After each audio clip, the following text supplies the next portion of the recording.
last question from Yang Jiang. Are you here? There you are. Sure. Hi, Mayor Pete. Thank you for this talk. So I'm a student from China, a PhD fourth year, now living in Chicago because of the restriction of travel. So my question is, to what extent is China blaming effective in Trump's re-election campaign, given the patchwork approach by Trump's administration, even after the COVID-19 pandemic is clear? So it's a great question.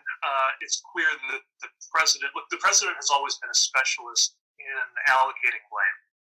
It's what he does, especially when confronted with a challenge. And so he will continue to direct and divert blame everywhere he can, from domestic political rivals to other countries.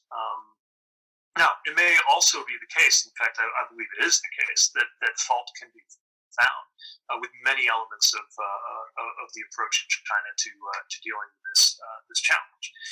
But I think in terms of any kind of competition or rivalry between the United States and China, frankly, a continued Trump administration is probably to the advantage of a Chinese government that I think is now determined to present the experience of this pandemic as an example of why it would be a more desirable way for societies to develop than the American model.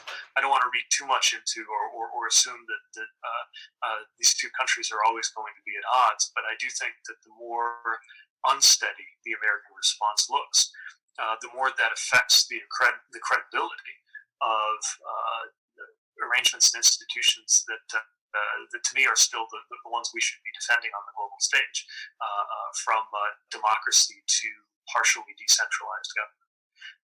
And I think, somebody who believes in the power of the local, I also think that to get this right, we have to have consistency at the national level. But it's just a fundamentally different strategy.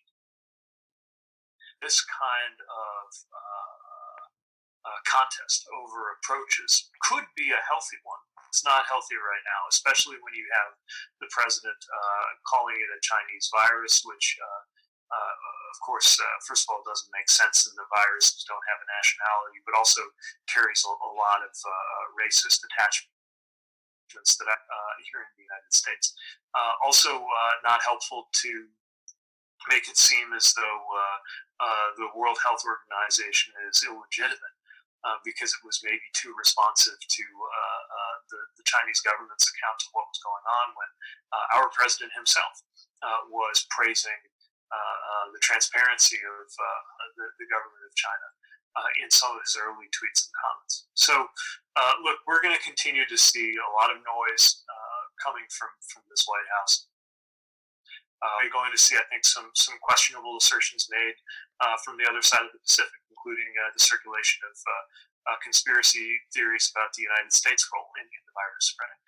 It's a good moment for us all to step back and to make sure that one offensive claim is not met with another one from the other party, and instead recognize, as any global threat, from climate change to a pandemic can teach us, when it doesn't care about national borders and it doesn't care about geopolitical tensions, the virus doesn't care. That we should be looking for every opportunity to team up, and the only approach to this that will be a credit to our respective countries and to our time in the eyes of history will be one in which this became an occasion for greater cooperation rather than greater recrimination between these two great powers.